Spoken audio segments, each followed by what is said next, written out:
ایک عقاب کی عمر تقریباً 70 سال ہوتی ہے اور اس عمر تک پہنچنے کے لیے اسے نہایت تکلیفوں، مشکلات اور کٹھن راستوں سے گزرنا پڑتا ہے۔ جب اس کی عمر 40 سال ہوتی ہے تو سب سے پہلے اس کے پنجے جس کی مدد سے وہ شکار کو دبوچتا ہے کند ہو جاتے ہیں۔ اس کے بعد اس کی مضبوط چونچ ٹیڑھی ہو جاتی ہے اور عمر کے گزرنے کے ساتھ ساتھ اس کے پر جس سے وہ آسمان کی بلندیوں کو چھوتا ہے وہ اتنے بھاری ہو جاتے ہیں کہ اس کے سینے کے ساتھ چپک جاتے ہیں۔ ان سب مشکلات کے ہوتے ہوئے شاہین کے پاس صرف 2 راستے ہوتے ہیں۔ پہلا راستہ کہ وہ اپنی موت کو تسلیم کر لے، ہمت ہار جائے، اپنی ہار مان لے اور مر جائے۔ دوسرا راستہ 150 دن کی محنت یعنی 5 مہینے کی محنت کے لیے تیار ہو جائے۔ آپ کا کیا خیال ہے، شاہین کون سا راستہ چوز کرے گا؟ جی بالکل، شاہین ہار نہیں مانتا، وہ اپنے آپ کو 5 مہینے 150 دن کی محنت کے لیے تیار کرتا ہے۔ وہ پہاڑوں میں چلا جاتا ہے اور پہاڑوں میں جا کے سب سے پہلے اپنی چونچ کو پتھروں پہ مارتا ہے اور اپنی چونچ کو پتھروں پہ مار مار کے اسے توڑ دیتا ہے۔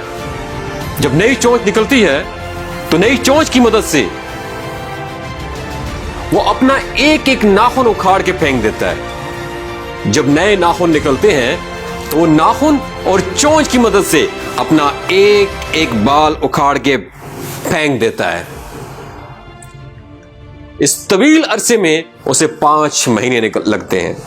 جب 5 مہینے بعد وہ پہاڑ کی چوٹی پہ کھڑے ہو کے نئی پرواز بھرتا ہے، ہواؤں میں اڑتا ہے، نئی چونچ، نئے بالوں کے ساتھ اور نئے پروں کے ساتھ، تو اسے ایسا محسوس ہوتا ہے جیسے اس نے دوسرا جنم لیا ہو، نیا جنم لیا ہو۔ اس طرح وہ مزید زندگی کی 30 بہاریں دیکھ پاتا ہے۔ عقاب کی اس کہانی سے ہمیں یہ سبق ملتا ہے کہ بعض اوقات ہمارے لیے زندگی کو بدلنا بہت زیادہ ضروری ہے، اگرچہ اس کے لیے ہمیں سخت محنت جدوجہد کیوں نہ کرنا پڑے۔ یاد رکھیے گا، زندگی کے ماہ و سال بدلنے سے کچھ بھی نہیں ہوتا۔ جب تک آپ اپنے آپ کو نہیں بدلتے دنیا نہیں بدلتی۔ مجھ ناچیز سمیت ہر پاکستانی نوجوان تبدیلی کو باہر کی دنیا میں دیکھنا چاہتا ہے، حالانکہ اصل تبدیلی اندر کی تبدیلی ہے۔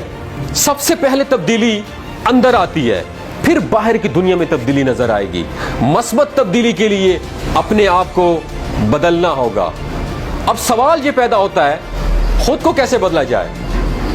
خود کو بدلنے کے فلسفے کا مطلب ہی یہی ہے، اپنی کمیوں، اپنی کوتاہیوں، اپنی کمزوریوں کو آئیڈینٹیفائی کیا جائے، تلاش کیا جائے، پھر ان کو بہتر سے بہتر بنانے کی کوشش کی جائے۔ خود کو بہتر بنانے کے فلسفے کا مطلب ہی یہی ہے، سیلف گرومنگ، اپنی گرومنگ کی جائے، اپنی ذات کے اوپر کام کیا جائے، سیلف انویسٹمنٹ۔